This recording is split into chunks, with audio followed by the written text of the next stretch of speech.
Niena, bienvenue sur Niena. Bonjour à tous, j'espère que vous vous portez bien. Dans la vidéo d'aujourd'hui, j'aimerais aborder le sujet des méditations. Yeah.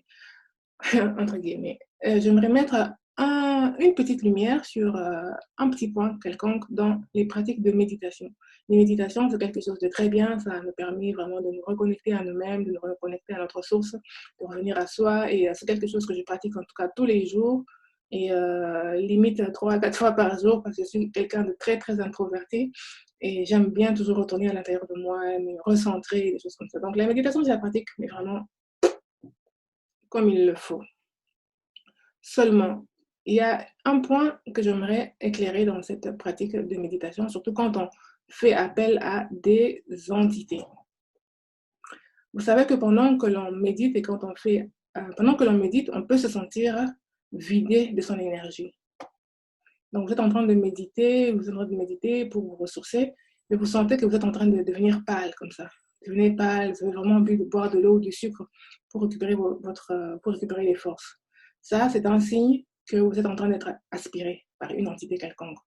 Donc, si vous étiez en train de faire une méditation quelconque, réfléchissez à qui est-ce que vous étiez en train d'appeler. Et si vous savez qui est-ce que vous étiez en train d'appeler pendant votre méditation, sachez que c'est elle. Si c'est elle, si c'est vraiment elle, ou si c'est quelqu'un d'autre, en tout cas, sachez qu'il y a quelque chose, il y a une entité qui est en train de vous aspirer. Donc, il faut tout de suite stopper votre pratique-là, ou stopper ou la chasser tout de suite. Parce que on est en train d'aspirer votre énergie. Vous pouvez même, si vous ne faites pas attention, vous pouvez mourir. Si vous n'avez pas beaucoup d'énergie, vous pouvez même mourir pendant votre méditation.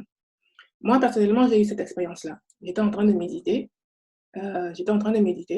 Et du coup, je me suis sentie pâle. Je croyais que c'était à cause de la fatigue du travail. Et, euh, et donc, comment dire ça, j'ai arrêté d'abord. J'ai arrêté, je suis allée manger et tout ça.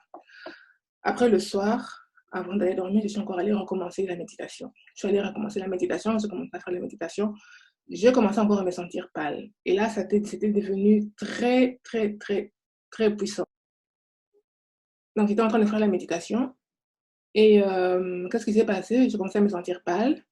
Et là, du coup, moi, de toute ma vie, en général, je ne suis pas malade. Je ne tombe jamais malade. Enfin, si je tombe malade, c'est que j'ai des maux de tête ou c'est juste les maux de tête que j'ai en général. Si je suis malade, j'ai des maux de tête, c'est tout. Et quand je sais que je suis malade, je vais dormir. Donc, je n'ai jamais eu de vertige, je n'ai jamais eu de fatigue ou de nausées, tout ce que vous voulez. Je n'ai jamais eu ce genre de choses-là. Mais ce jour-là, moi, j'ai vu la mort devant moi pendant la méditation. J'étais en train de méditer, je commençais à sentir que non, j'étais en train, genre, comme si j'étais en train d'avoir des vertiges. Et là, je sentais que mon corps devenait vide. Je ne savais pas c'était quoi. Alors, du coup, je me suis appuyée sur le sol et je me suis assise un peu sur le sol avec les dos contre le mur pour avoir un peu un support. Parce que j'étais debout pendant la méditation. J'ai posé mon dos contre le mur pour essayer de respirer un peu convenablement et je continuais la méditation. Au lieu de m'arrêter, je continuais la méditation. Et là, ça partait encore. J'étais en train de sentir que non, moi, j'étais en train de partir. Et donc, du coup, comme j'ai souvent, j'avais souvent dans ma pièce, comment dire ça, des petites sucettes sucrées. Et donc, je me suis mise à ramper au sol pour atteindre le sachet de sucettes et prendre une seule sucette, mettre dans ma bouche pour avoir un peu plus d'énergie. Et une fois que j'ai rattrapé les sachets de sucettes, j'ai mis une sucette dans la bouche et je me suis sentie revivre. Et là, j'ai tout de suite stoppé la méditation. Après, j'ai posé la question de savoir, je suis allée poser la question de savoir, mais qu'est-ce qui s'est passé en fait? Je suis allée raconter ce qui s'est passé à la personne à qui je devais raconter. Et je lui ai demandé ce qui s'était passé. En tout cas, je n'ai pas eu de réponse.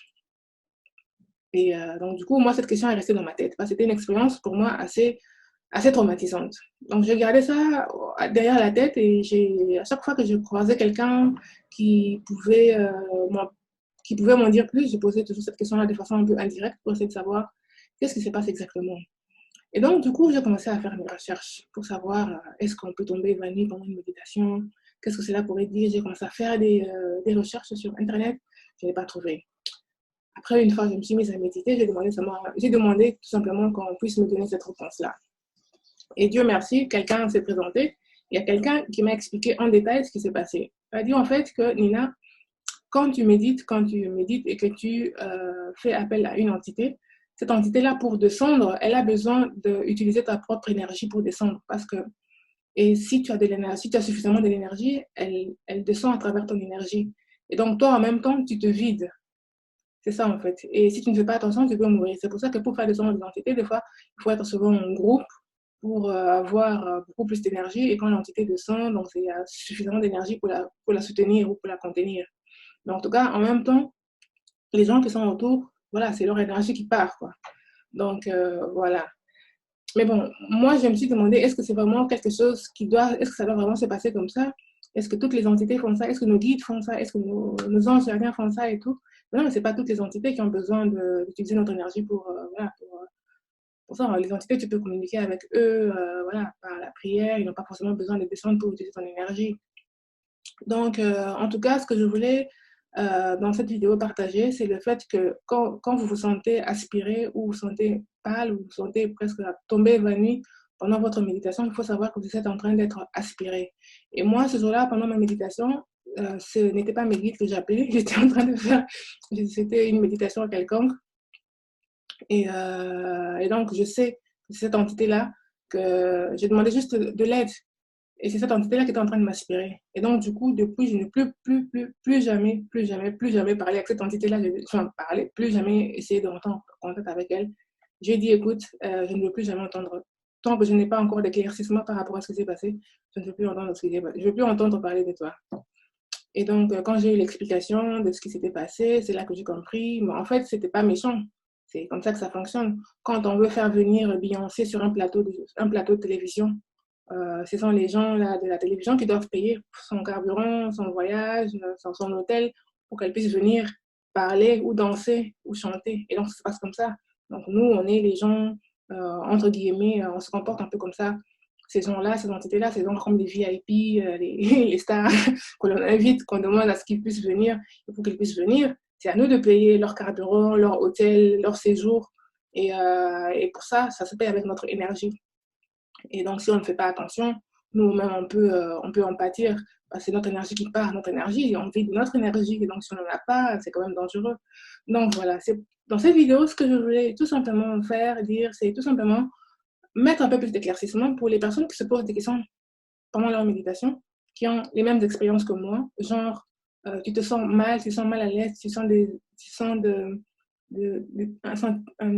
sensations d'évanouissement, de vertige, des choses comme ça, que l'on ne vous dise pas que c'est normal. Ce n'est pas normal. Mais quand vous avez cette sensation-là, sachez que l'entité ou il y a une entité qui est en train de vous aspirer. À ce moment-là, ce que vous pouvez faire, c'est tout simplement de la chasser. Et si vous ne savez pas qui c'est, vous pouvez tout simplement dire que qui que tu sois, tu dégages. Vous la faites vraiment dégager.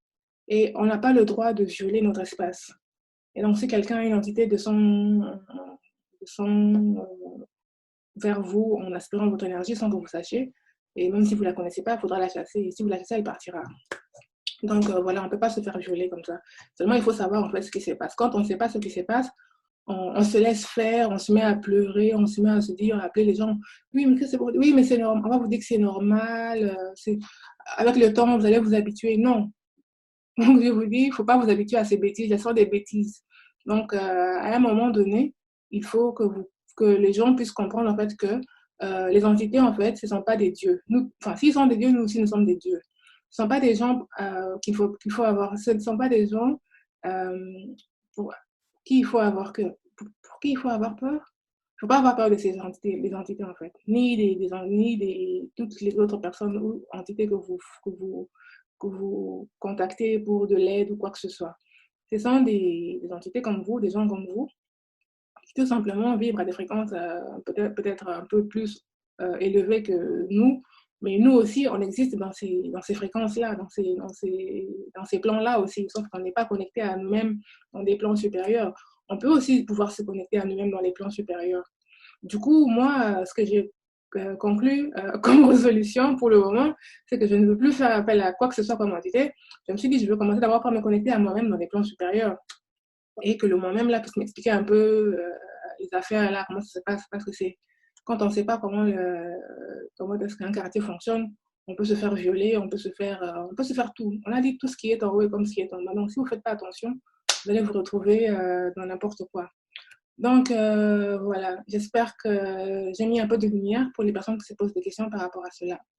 J'espère que la vidéo vous a plu. Alors, je vous dis à très bientôt dans de nouvelles vidéos. Au revoir.